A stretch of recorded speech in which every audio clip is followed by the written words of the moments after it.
अस्सलाम वालेकुम dear friends, कैसे हैं आप सब। I hope you all are fine today. अच्छा, आज का जो टॉपिक है ना वो मैंने इसलिए चूज़ किया है कि नॉर्मली इमरजेंसी में या ओपीडीज में मैंने अक्सर ऐसे पेशेंट्स देखे हैं जिनको देख के मुझे फ़ील हुआ कि मुझे इस टॉपिक के ऊपर जो है ना वो एक वीडियो बनानी चाहिए।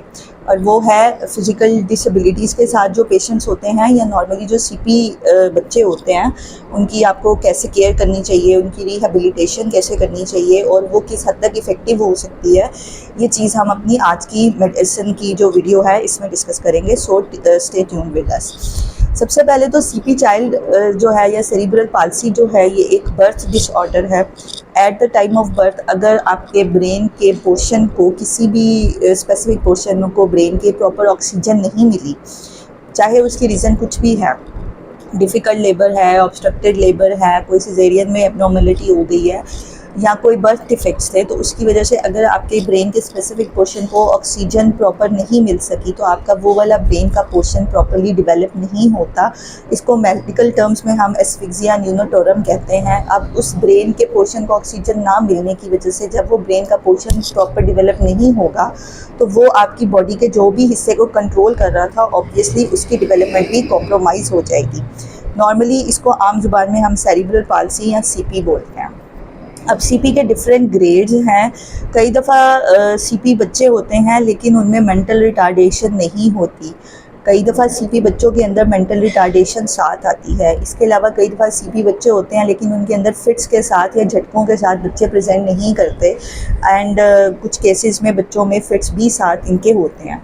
अच्छा, अब with the passage of time ऐसा नहीं है कि सीपी बच्चे जो हैं ये इनके अंदर फिज़िकल डिसेबिलिटीज़ जो हैं वो बिल्कुल ठीक हो जाती हैं या बिल्कुल रिपेयर हो जाती हैं या उनके स्पीच डिफेक्ट्स बिल्कुल ठीक हो जाते हैं। लेकिन हाँ, ये ज़रूर है कि अगर आप इनकी फ़िज़िकल रिहैबिलिटेशन कराते हैं, अगर आप इनकी मेंटल रिहैबिलिटेशन करवाते हैं, अगर आप इनकी स्पीच थेरेपीज़ कराते हैं तो ये काफ़ी हद तक बेहतर हो सकते हैं। इस हद तक बेहतर हो सकते हैं कि ये अपने लिए इंडिपेंडेंटली कुछ कर सकें, अपनी इंडिपेंडेंट लाइफ जो है वो गुजार सकें, किसी दूसरे पर डिपेंडेंट ना हो।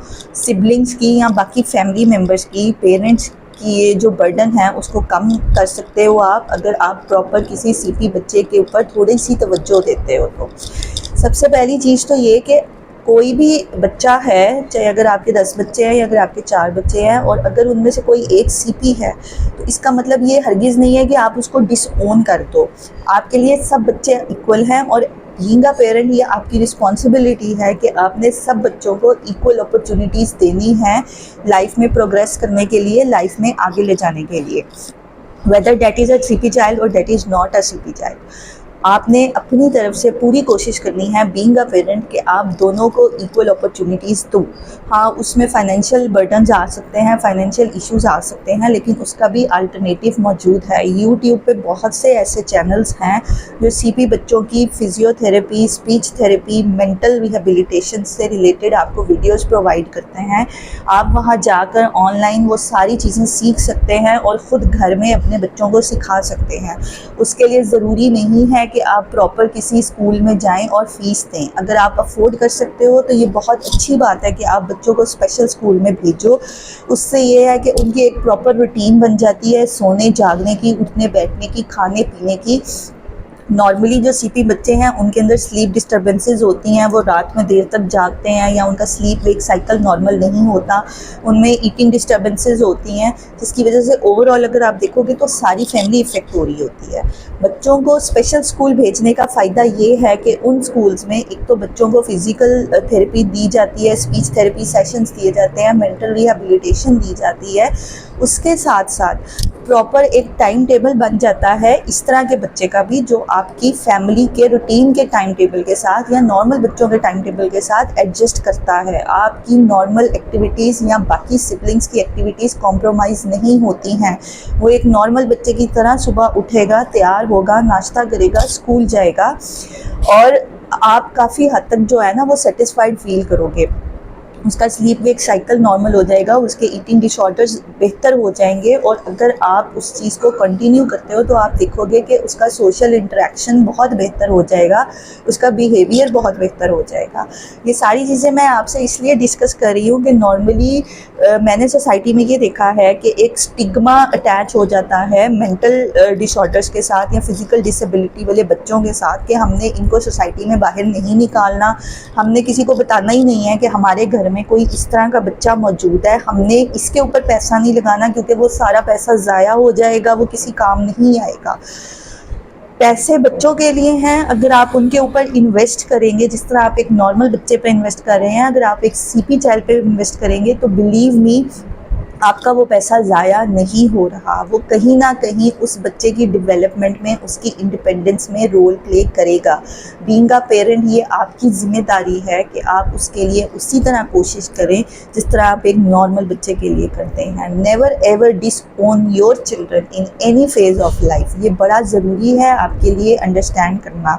जब आप अपने बच्चे को खुद रहम की निगाह से देखेंगे, जब आप खुद उसको अपने लिए एक स्टिग्मा समझेंगे तो सोसाइटी भी उसको वैसे ही डील करेगी। लेकिन अगर आप अपने बच्चे के लिए स्टैंड लेंगे, ये चीज़ मैं मदर्स को करना चाहूँगी कि अगर आप अपने बच्चे के लिए स्टैंड लेंगे तो अल्टीमेटली आप देखोगे कि सारी सोसाइटी आपको हेल्प आउट भी करेगी और आपको फेवर भी करेगी।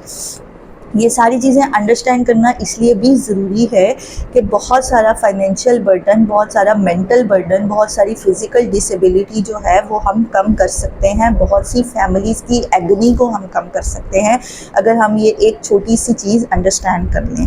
इसके अलावा जो सीपी बच्चे हैं इनकी सिक्स्थ सेंस बहुत शार्प होती है। अल्लाह ताला ने अगर इनसे एक चीज़ ली है तो इनको बहुत सारी चीज़ें डेवलप भी करके दी होती हैं जो नॉर्मल बच्चों में शायद प्रेजेंट नहीं है लेकिन इनमें होती हैं। जब आप बच्चों को स्पेशल स्कूल्स में भेजते हैं वो इनको वोकेशनल ट्रेनिंग्स देते हैं इनकी उन स्किल्स के अकॉर्डिंग जो इन द नियर फ्यूचर इनको लाइफ में अर्न करने में भी हेल्प आउट कर सकती हैं। ये फाइनेंशियली भी आपके ऊपर बर्डन नहीं बनते। इसलिए आपको ये सारी चीज़ें बता रही हूँ क्योंकि मैंने बहुत से पेशेंट्स ऐसे देखे हैं जो हमारे पास आते हैं अपने सीपी बच्चों को लेकर, जिनकी हेल्थ की वजह से या जिनके टाइम टेबल्स की वजह से वो खुद मेंटली कॉम्प्रोमाइज़ हो रहे होते हैं और उन बच्चों की ऐसी हालत होती है कि आपको उनको देखकर खौफ भी आता है, तरस भी आता है। कॉन्ट्रैक्चर्स बने होते हैं उन बच्चों में, उनके जॉइंट्स जुड़े होते हैं, उनके हैंड्स मुड़े होते हैं, फुट मुड़े होते हैं, उनके पीछे से जो बैक बोन है उसका स्कोलियोसिस हुआ होता है जिसको आम जुबान में आपको भी निकलना कहते हैं। और ये सारा कुछ इसलिए है कि आप बच्चे की फ़िज़िकल थेरेपी नहीं करा रहे, वो बच्चा बिल्कुल बेड रिडन है, हर चीज़ के लिए आपके ऊपर डिपेंडेंट है, खाने पीने के लिए, कपड़े चेंज करने के लिए, पैम्पर के लिए, जिसकी वजह से वो एक लायबिलिटी बन जाता है पूरी सोसाइटी के लिए भी और अपनी खुद की फैमिली के लिए भी। तो प्लीज़ आप कोशिश करें कि आप जिस हद तक हो सकता है अपने उन बच्चों के ऊपर इन्वेस्ट करें, अपने उन बच्चों को भी उसी तरह टाइम दें जिस तरह आप नॉर्मल बच्चों को टाइम देते हैं। और बिलीव मी अगर आप ऐसा करेंगे तो आपको कभी भी लाइफ में पछताना नहीं पड़ेगा, आपको उसका आउटकम ज़रूर मिलेगा। आई होप आपको आज की वीडियो जो है ये हेल्पफुल लगी होगी। इससे रिलेटेड अगर आप कुछ क्वेश्चंस करना चाहें तो आप कमेंट सेक्शन में वो ड्रॉप कर सकते हैं। दूसरी, अगर आपको कंटेंट पसंद आए या आप कोई नेक्स्ट वीडियो किसी दूसरे टॉपिक पे देखना चाहो तो आप वो भी कमेंट सेक्शन में बता सकते हो। अगर आपको कंटेंट पसंद आ रहा है चैनल का तो kindly share and subscribe my channel. अल्लाह हाफिज़। Thank you.